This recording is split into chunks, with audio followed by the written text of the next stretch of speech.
Hi there, Jodie Bentley here, actor, producer, and career coach. And today I want to talk about my top 10 tips to be productive working from home.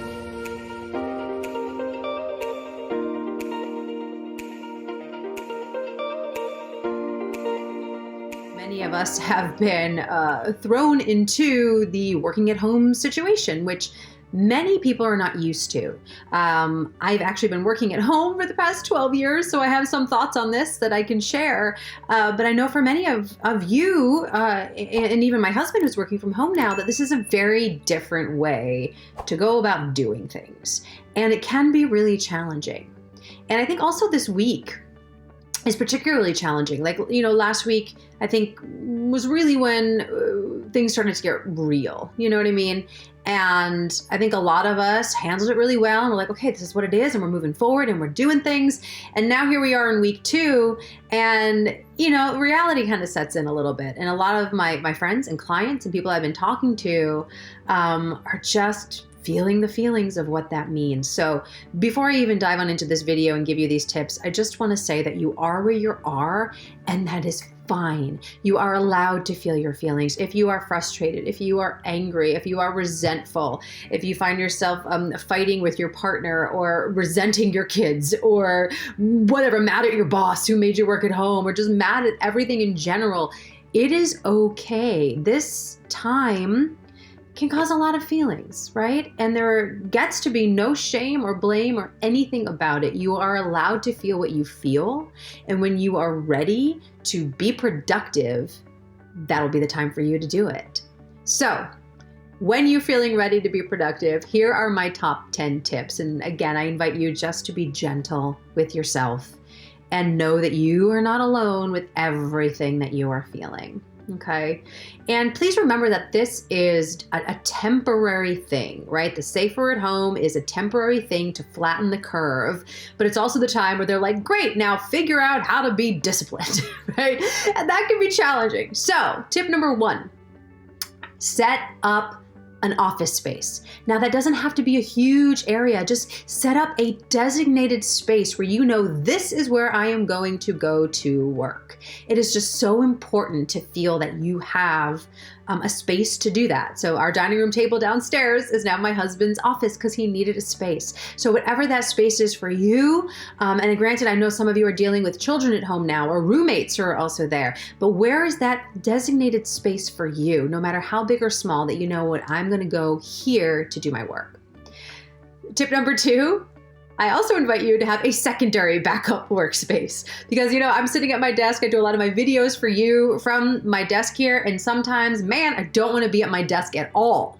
So I have a backup space downstairs. I have a chair that I sit in where I love to do some reading, maybe some editing on my audiobooks, or whatever, maybe writing an article that I like to sit there and do that stuff, memorizing lines. So I have a space downstairs, but maybe you have a balcony, or maybe it's even the steps to your building because no one's coming in and out during the day. Maybe you get to sit outside, but where is a secondary space for you? Maybe it's your kitchen table when you're drinking your cup of coffee. Just have another space where you can go to, because I guarantee you when you're setting up a space and you've been there for a while, you're going to start to resist it. And then we start to procrastinate, and then we go into, self-beat up mode. So I really like having a backup space that I know is mine, that I can go to, that is comfortable. Okay, tip number 3, and you might not like this one right now, but I really am a huge fan of getting up at the same time every day and having your daily ritual. I hear a lot of people talking about vacation quarantine, right? And I get it. It kind of feels like that, and it felt like that last week. And now the reality is in where, okay, I do have to do some work to make money. I get to figure out new ways to make money. So I get to be centered to do that. I get to feel centered, and sane when this time does feel chaotic. So getting up at the same time every day and having that ritual, whatever that is for you, what have you been doing in the past? What has your ritual been? Or are you creating a new one now? Is that meditating or writing in your journal or working out? Right? There's so many online workouts now and free meditations and all of that kind of stuff. So how can you create a structure from the get-go just so you know what to expect on a day-to-day basis, right? And you have to create that for yourself, because that will just allow you to feel more grounded in this chaotic time. So to that end, tip number 4, pretend that you're actually going to work and get dressed. Now I know it's been super fun to be in our jammies. I get it. No makeup, jammies, whatever. And you still don't have to do makeup or fix your hair, ladies. And I do invite you to get up and get dressed like you have some shit to do, right? You get to be productive. And I find for me, if I'm lounging in my pajamas all day, I don't really want to do anything, right? That to me is a different mode and different mindset. So I have been getting up and getting dressed. I put makeup on for you, but maybe not every day. But I would get up and pretend that you were going to work, because you are. You're going to work for you, for your vision, for your life and your career. So I invite you to pretend you're going to work and get dressed. All right. Tip number 5, create a schedule. Now I know sometimes this, it sounds like an easy thing and sometimes it can be challenging, right? But I invite you to create a schedule for yourself. What is the time where you are going to go, okay, I need to make money. I'm going to look at finances and figure that out. When is the time where you get to create? When is the time where you get to connect? When is the time where you get to start laying the groundwork for when we are coming out of this in a couple months, right? So what are the different areas that you're focusing on? And what are your top 6 things that you're going to do that day?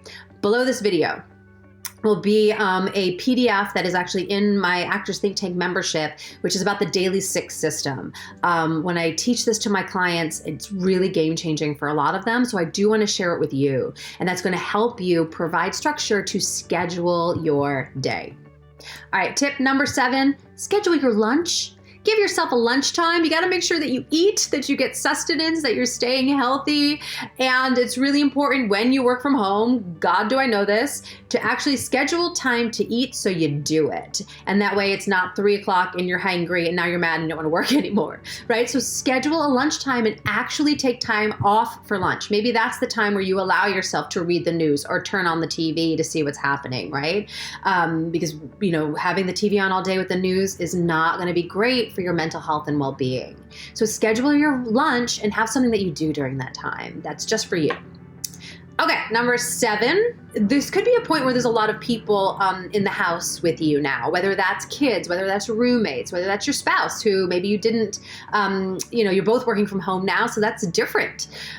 So I think what's really important now when we're surrounded by other people is really understand what your boundaries are and honor other people's boundaries as well. So, if you do have children at home now, it's going to be harder to work. I get it. I've been hearing a lot of my clients talk about this. So what boundaries are you setting in place? Maybe it is, hey, from 12 to 1, when you guys are, having your lunch or doing your thing, I'm going to go sit for an hour and get my work done.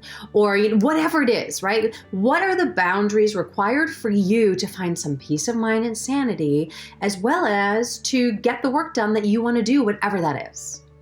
So boundaries. Think about what the boundaries are for you to be sane and productive. Okay, tip number 8, take breaks. It's important to take breaks. And for you workaholics out there, this one's especially for you. Because I know for me, sometimes when I sit down and work, I don't take a break. I just keep going, and then I get burnt out. So, for people that find structure hard, I think taking breaks will be fine. But for people who find structure easy and you're used to working from home, I do invite you to take breaks or we are going to get burnt out. So a way to do this, which I've talked about before in some of my videos, and you can actually Google search this as well, is the Pomodoro method.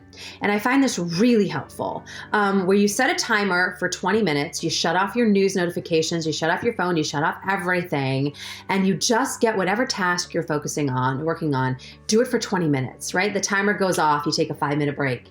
You set another 20 minutes, focused energy on whatever you're working on. Timer goes off, 5-minute break. Another 20 minutes of focused energy. Timer goes off, 15-minute break. You can do whatever you want. So if scheduling and structure and discipline is hard, try that Pomodoro method, because that's really going to come in handy to focus and still give yourself that downtime to do whatever the heck you want to do. Check the Facebook, do the things, connect with people. Okay. Tip number 9, schedule work sessions with other people. Sometimes Do you find that it's much easier to stick to a schedule or stay accountable when someone else is involved, right? Like you're not late showing up for an appointment, but when you have to show up for something that you said you were going to do, we can let it slide a little bit. So I find having work sessions is really helpful because you're being held accountable to someone else as well. And, just connect with someone. You can do it over Zoom, FaceTime, Skype, whatever.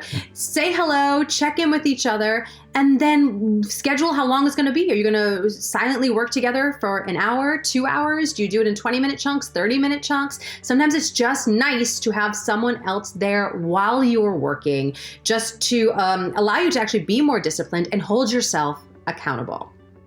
And tip number 10, know when your workday is done. Because look, when you work from home and you live at home and you eat at home and you sleep at home and you watch TV at home, it's really important to know when the work time stops, or else it all becomes a blur. And that's kind of not fun. So I really invite you to know when you're starting to work that day. When are you going to stop? When are you going to stop working on that scene? When are you closing your computer? When are you stopping writing? Whatever it is, just know when your workday done. So then you can shut it down, flip the switch, turn on the Netflix, have that glass of wine, whatever it is, but know that you've done what you set out to do for that day. So these are my top 10 tips to be productive as a creative, now working from home.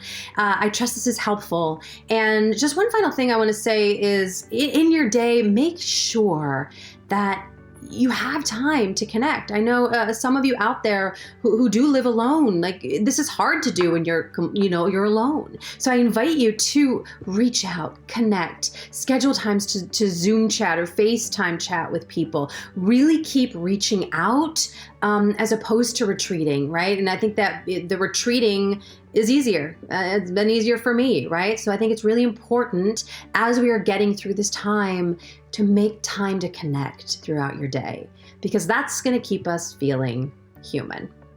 All right, I trust this was helpful. Post any questions that you have. Share this with any actor friend where you think could benefit from this. And I'm here for you. So let's do this together. Let's be productive and disciplined and heartfelt and connecting, and we will get through this. All right, take care. Bye.